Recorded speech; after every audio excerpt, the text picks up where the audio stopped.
वृंदावन बिहारी लाल की जय।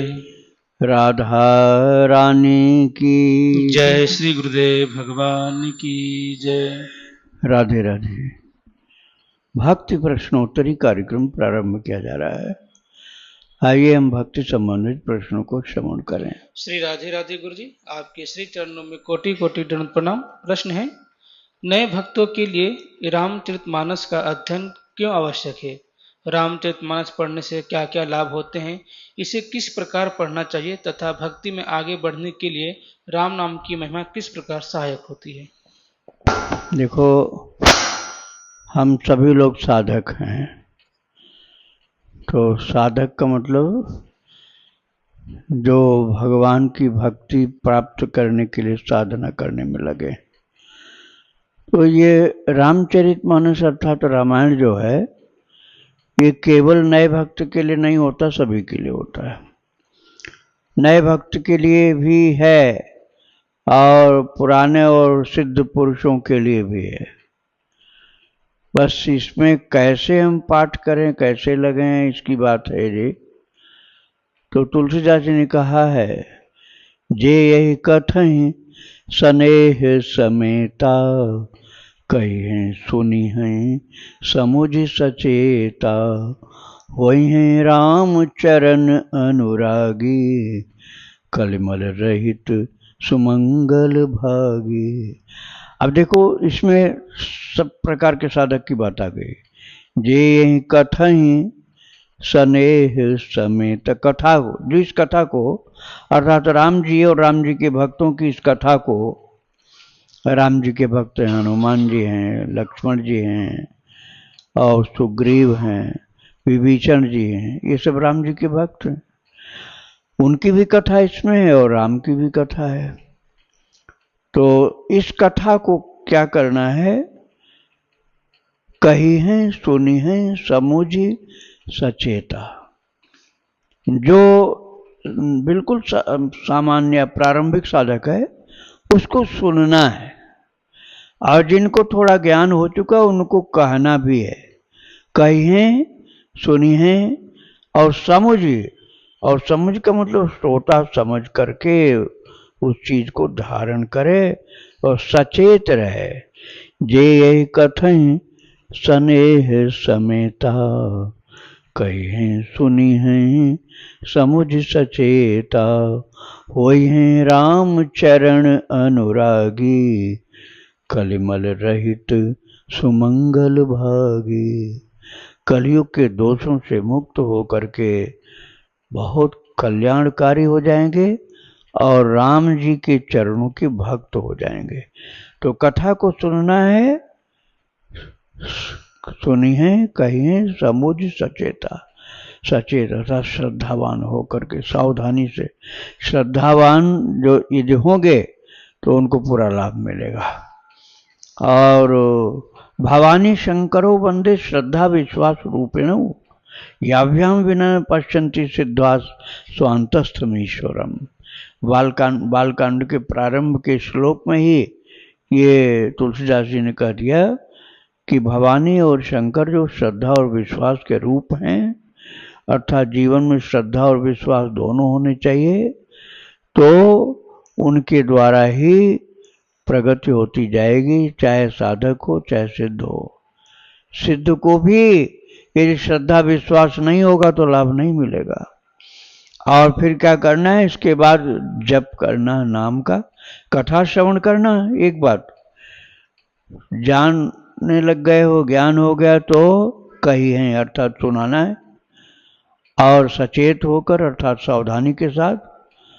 और जब कथा में आपका मन लगने लग जाएगा तो आप सहज ही भगवान का गुणगान करेंगे, नाम गान करेंगे।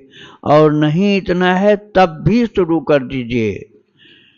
इसीलिए कहा गया कि प्रारंभिक साधक भाएं को भाएं, अनख आलस हूँ, नाम जपत मंगल दिशि दस हूँ।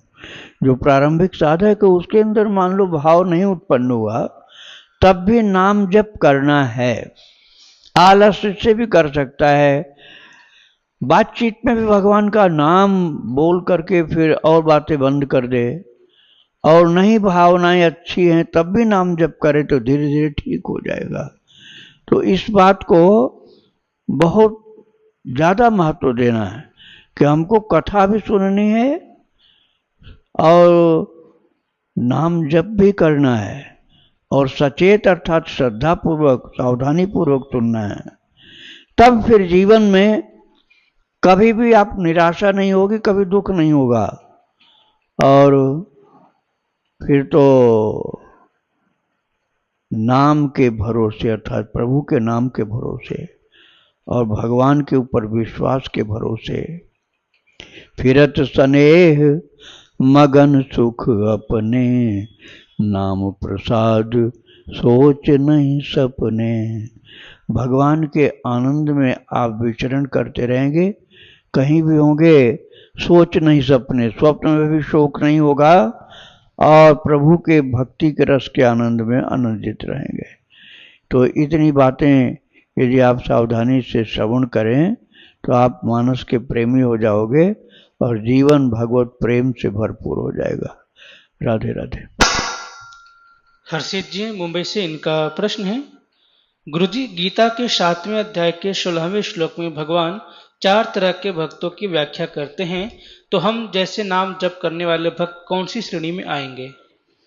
देखो 16वां अध्याय तो आपने बोल दिया, लेकिन एक शब्द भी श्लोक का नहीं आपने बोला। प्रश्न करने में गड़बड़ी है। जब आपने 16वां श्लोक बोला है तो उसका प्रारंभिक 1-2 शब्द भी बोलना चाहिए, और या तो फिर नंबर नहीं बोलो, उस अध्याय के उस प्रश्न में ऐसा कहा गया ऐसे बोलो, और नंबर बोल रहे हो तो शब्द भी बोलो। अब मैं देख तो नहीं रहा हूँ, लेकिन ऐसे ही अंदाज से बोल रहा हूँ। 16वें श्लोक में 4 प्रकार के भक्त बता रहे हैं, उसमें से ये कौन से भक्त हैं ये कह रहे हैं। तो 4 प्रकार के भक्त की बात भगवान ने कहा चतुर्विधा 7वें अध्याय में, चतुर्विधा भजन्ते माम जना सुकृतिनोर्जुन, आर्तो जिज्ञासुरर्थार्थी ज्ञानी च भरतर्षभ। हे भरत श्रेष्ठ अर्जुन, 4 प्रकार के भक्त होते हैं। आर्त, पहला आर्त, दूसरा जिज्ञासु, और तीसरा अर्थार्थी, और चौथा ज्ञानी।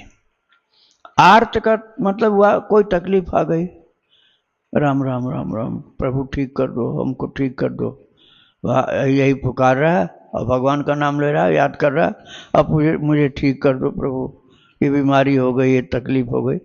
ये पहला है शुरुआती भक्त, हर परेशानी में भगवान को पुकारता है, अब मुझे बचा लो बचा लो बचा लो करता रहता है। लेकिन भक्त इसलिए कि भगवान को पुकार रहा और किसी को नहीं पुकार रहा, इसलिए भक्त है वो। तो ये पहला है। दूसरा है जिज्ञासु। जिज्ञासु मतलब भगवान कैसे होते हैं, कुछ रंग रूप बताओ, कैसी उनकी वार्ता है, उनकी कथा क्या है, उनकी चर्चा क्या है, उनके विषय में कुछ बताओ।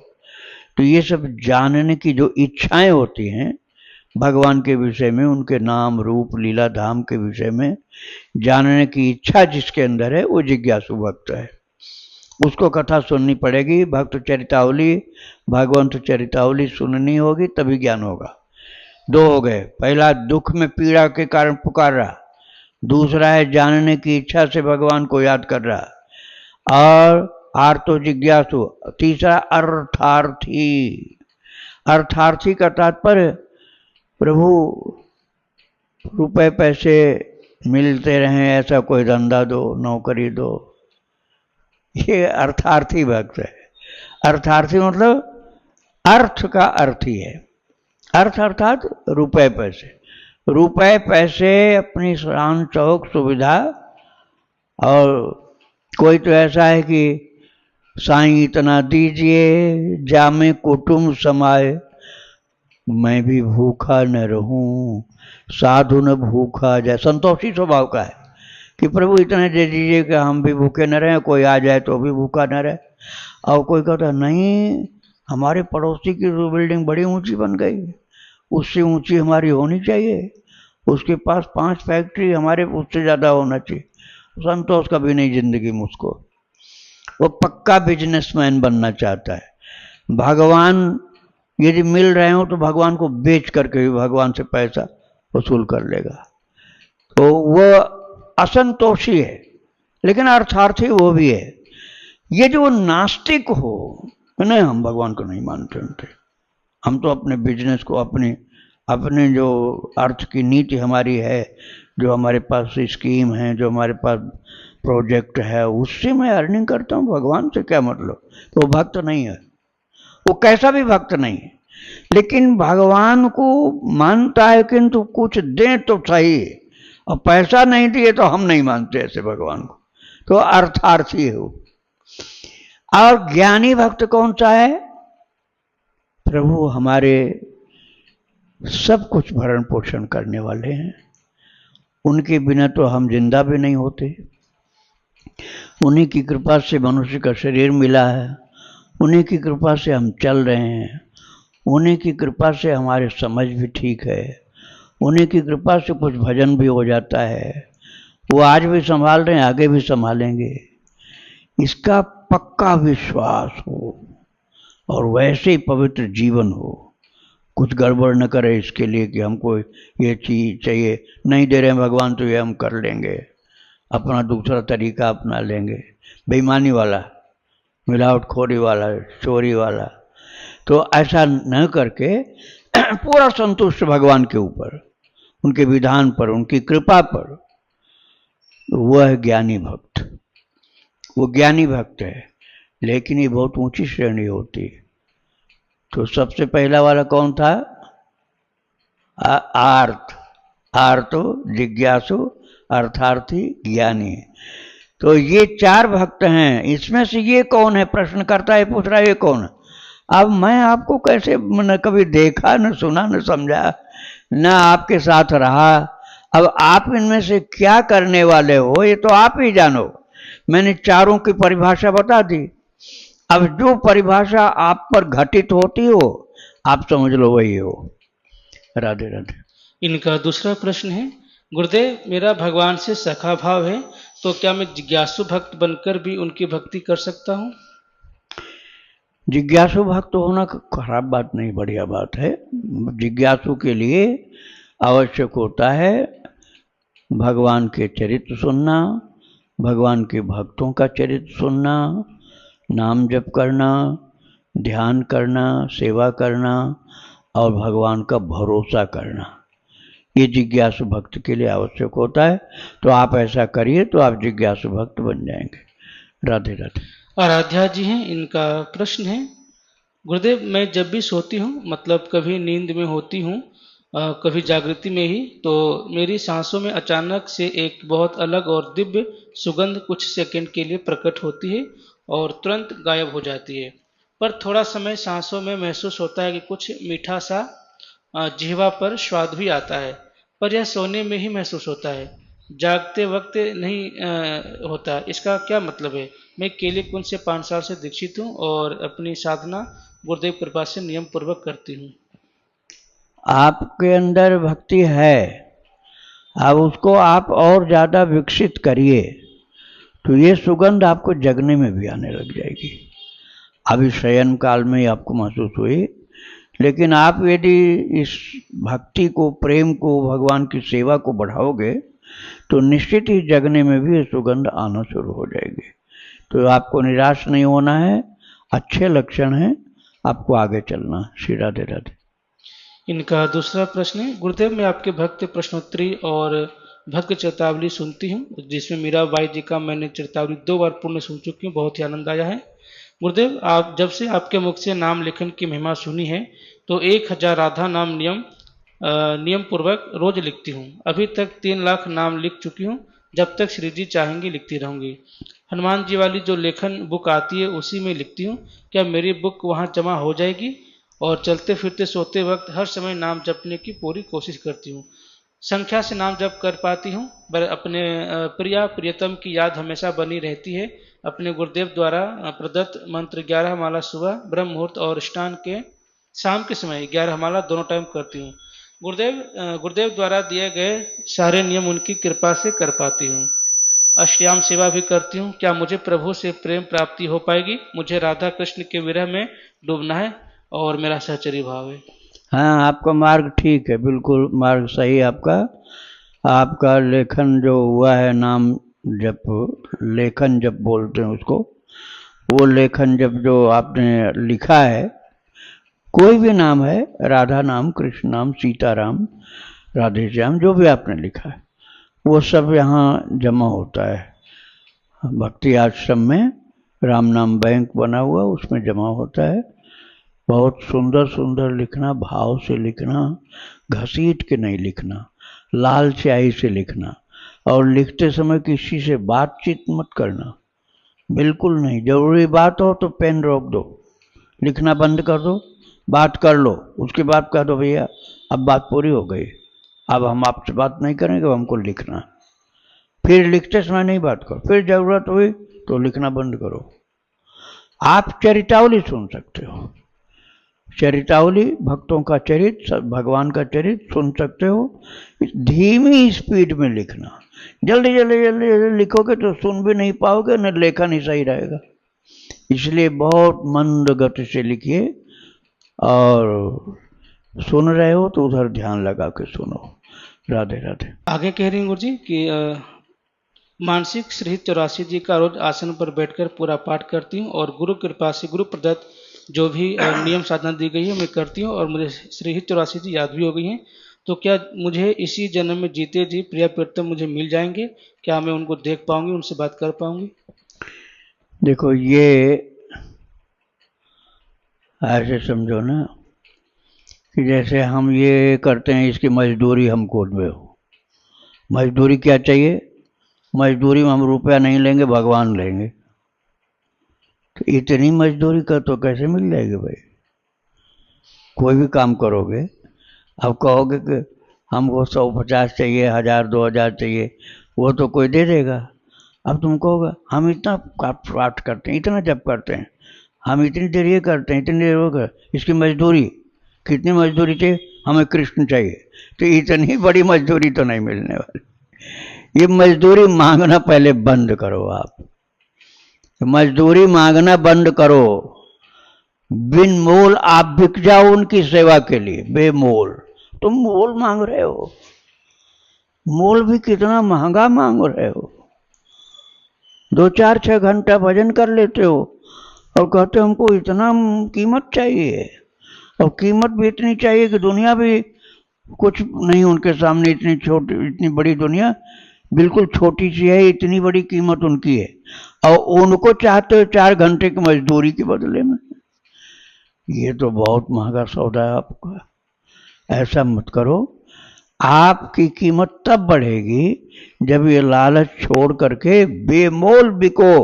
कन्हैया, ये जीवन बलिदान है तेरे लिए, नहीं मिलेगा अगले जन्म में मिलेगा, कोई बात नहीं, लेकिन मैं तेरे लिए ही अपने जीवन को अर्पित कर चुका हूं। आप अपनी कीमत का इतना मूल्यांकन मत करो।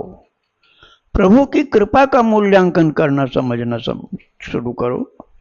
प्रभु की कृपा का मूल्य तो लगा ही नहीं रहे हो कि उन्होंने हमको मनुष्य का शरीर दिया, पता नहीं कहाँ गधा कुत्ता बने घूम रहे होते, और फिर उसके बाद सत्संग दे दिया, सदगुरु दे दिया, सत्संग दे दिया, समझ दे दिया, और भक्ति की कृपा कर दी कि हम भक्ति कर रहे हैं। तो कृपा इतनी ज्यादा उनकी है कि उसी लोन की भरपाई नहीं कर पाओगे। लोन बहुत बड़ा है, वो हमको मिल चुका है बिना ज्यादा कोई सोर्स सिफारिश के ही लोन पास हो गया और हमको मिल गया। अब पहले वो तो भरपाई करो, अलग मजदूरी तो बाद में मांगना। उमा राम सुभाव जेहि जाना, ताहे भजन तजी भाव न आना। राम जी की कृपा के स्वभाव को जिसने समझ लिया, वो केवल भगवान का भजन करता है, उसके बदले कुछ नहीं चाहता, क्योंकि पहले से इतना दिए हैं कि हम वही नहीं चुकता कर पा रहे हैं। राधे राधे। हरिदासी जी, इनका प्रश्न है, महाराज जी मैं अपने माता पिता को लेकर चिंतित हूँ। उनका आधा जीवन निकल गया है। अब वो ऐसा क्या करें कि इसी जन्म में उनको श्री जी की धाम प्राप्त हो जाए और इसके बाद उनको दोबारा जन्म न लेना पड़े। ऐसा कोई मार्ग बताइए महाराज जी जिससे मेरे माता पिता का दोबारा जन्म न हो, श्री जी मिल जाए। आप जो भी कहेंगे मैं उनसे करवाऊंगी और वो करेंगे। आप पहली बात उनको खूब ज्यादा भक्त चरित सुनने में लगाओ। आपके लिए मेरी सलाह तो यही है कि आप YouTube में भक्ति आश्रम चैनल निकालो और भक्तों का, भक्त माताओं का, संतों का चरित सुनाना शुरू कर दो। एकदम उसमें ऐसे रच पच जाएं कि वो चरित ही चरित उनके अंदर घूमना शुरू हो जाए। भगवान का और भक्तों का चरित दिमाग में घूमता रहे, मन में घूमता रहे, ऐसी स्थिति होनी चाहिए। और फिर जितना बन जाए उतना हरि नाम भी जप करें। तो ये दोनों चीज अच्छी तरह से संभाल लेंगे तो फिर इसी जन्म में ही ठाकुर जी स्वीकार कर लेंगे। दर्शन भले न दें, अपने धाम में ले लेंगे, और जब धाम में लेंगे तब तो दर्शन मिल ही जाएगा। राधे राधे। प्रज्ञा शुक्ला गुरु जी का प्रश्न है, गुरुदेव आपकी कृपा से नाम लेखन का अभ्यास शुरू किया है, पर शुरू में नाम लेखन में श्री राम प्रभु का नाम लिखते हुए देखा था मैंने माता जी को। तो अभ्यास में राम नाम ही लिखते चलते आ रहे हैं, पर जब भी मन में नाम जप करते हैं तो श्री राधा रानी का ही नाम चलता है। तो क्या इसमें किसी तरह का दोष बनेगा? कभी कभी तो लिखते टाइम भी श्री राधा जी का ही नाम मन में चलता है, पर लिखते हैं राम नाम। कृपया मार्गदर्शन करें। कोई भी दोष नहीं, क्योंकि वस्तुतः दोनों एक ही हैं। जो राम जी हैं वही राधा रानी, वही कृष्ण है। जब अंतर ही नहीं तो दोष कहाँ से हो जाएगा? आप राधा राधा लिखो, चाहे राम राम लिखो, और चाहे आप राम राम बोलो, राधा राधा बोलो, वो आपकी पसंद की बात है। आप भगवान नाम से जुड़ गए, नाम महाराज से जुड़ गए। और चार चीज है जिससे जुड़ना है: नाम, रूप, लीला और धाम। रूप भगवान का, नाम भगवान का, भगवान की लीला और भगवान के धाम, इसी में लगे रहें तो हम भगवान से जुड़े हुए हैं। राधे राधे। अजमेर सिंह गुरु जी, इनका प्रश्न है, गुरुदेव आपकी कृपा से 2,80,000 राम नाम लेखन हो गया है। रामनवमी पर किसी कारणवश हम नहीं आ सके आश्रम पर, क्षमा करें। अगला जो दीक्षा का समय है वह है जुलाई में, गुरु पूर्णिमा पर। गुरुदेव भगवान, क्या अभी मेरा नाम दीक्षा हो सकता है आपके द्वारा? आप इस अधम को दर्शन देकर धन्य कर दिए। आपकी आज्ञा हो तो इस रविवार को आश्रम में आ जाए नाम दीक्षा के लिए। मैं श्री राम विजय मंत्र का जप करता हूँ और फैक्ट्री में मैक्सिमम टाइम राम नाम जप चलता रहता है, तो इसी का मैं जब भी करता रहता हूँ। कृपया मार्ग प्रशस्त करें। आप बहुत अच्छा लिख रहे हो, जप कर रहे हो, अच्छी बात है, लेकिन उसमें परिवर्तन नहीं किया जाता है। ऐसे आपको बताया जा चुका है, 29 जुलाई को गुरु पूर्णिमा है, उस दिन दीक्षा होगी, उसके एक दिन पहले आपको आना होगा। राधे राधे। राधे राधे महाराज जी। अगर भगवान के प्रति कांत भाव हो और सदगुरुदेव में भगवत भाव हो जाए तो दोनों में कैसे संतुलन बिठाएं फिर?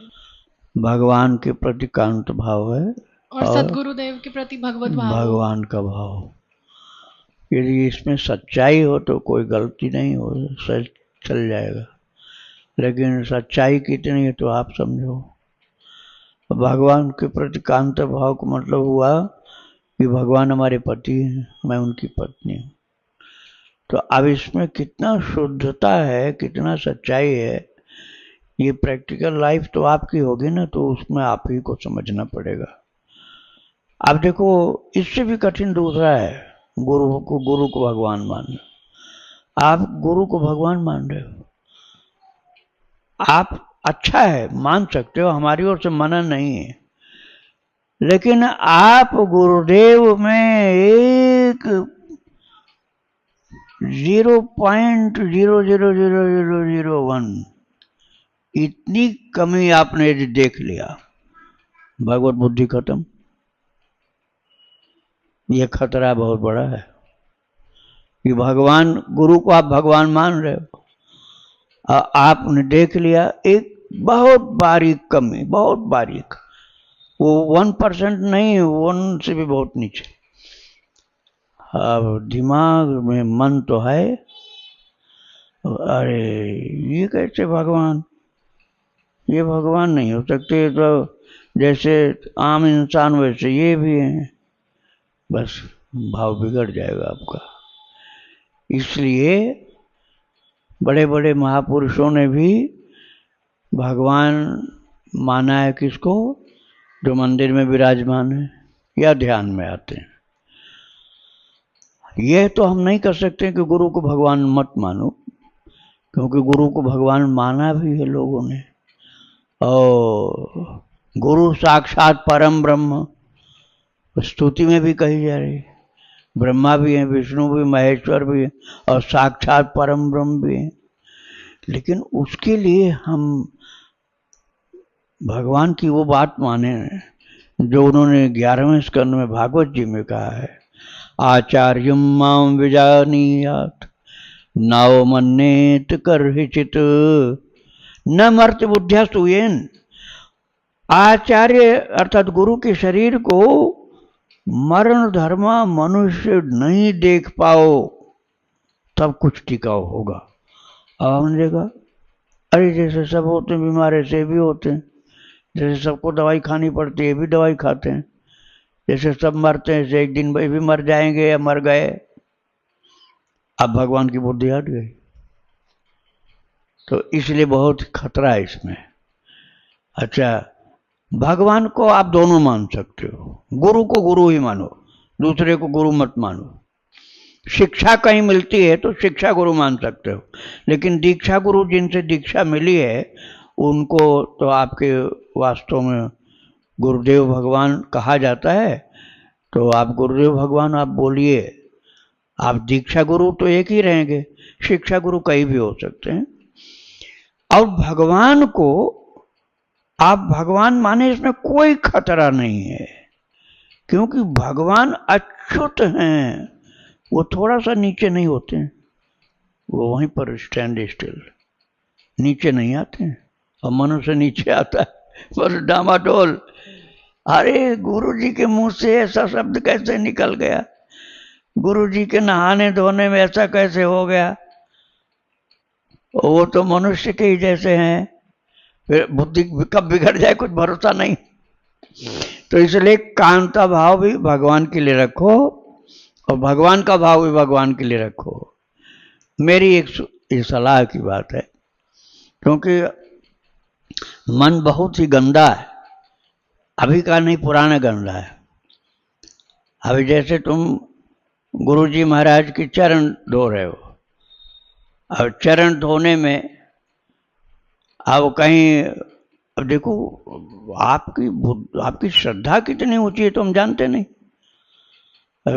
गुरुजी महाराज कोई तो बड़े सुंदर सुंदर कपड़े पहने हुए हैं, आया मन में, अरे मेरे से तो कपड़ा इनका महंगा है, और ये तो बैरागी हैं, मेरे से ज़्यादा अच्छा कपड़ा कीमती कपड़ा तो इनका है।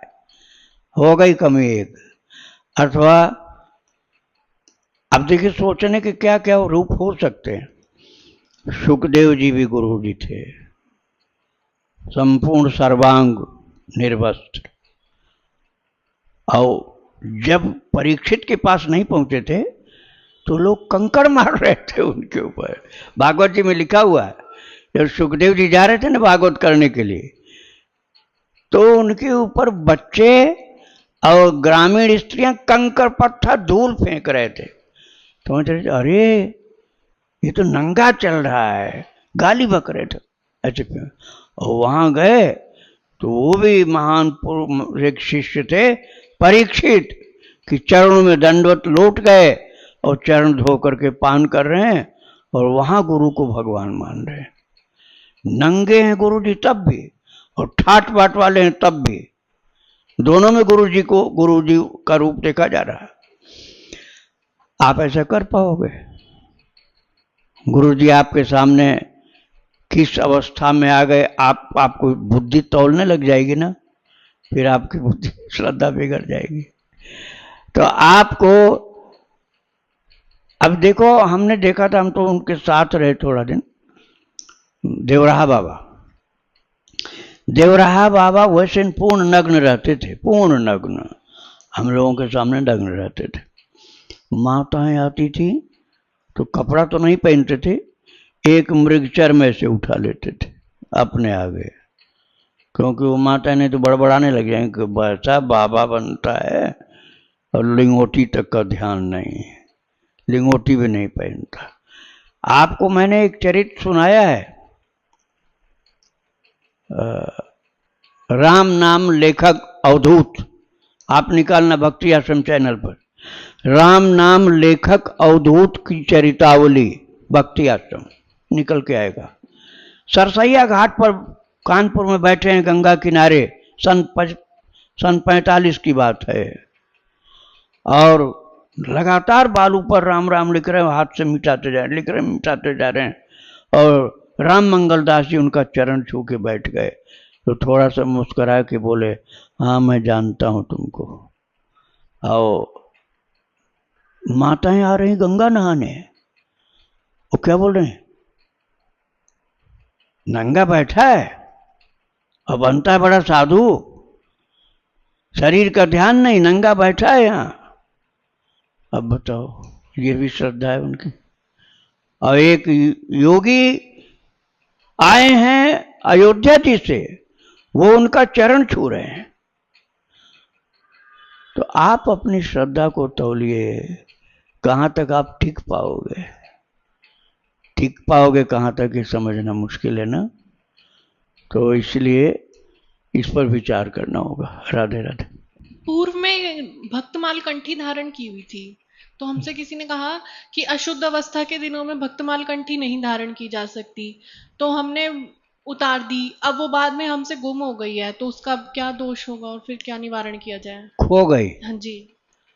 तो आपने फेंका थोड़े है, आप उस कंठी को फेंकते तो आपको दोष लगता, आपने फेंका तो है नहीं, वो खो गई है, आप दूसरी ले लो, खरीद लो दूसरी, भगवान से क्षमा मांग लो, हो गया काम। राधे राधे। वृंदावन बिहारी लाल की जय, जय राधा रानी की जय, जय श्री गुरुदेव भगवान की जय। श्री राधे राधे।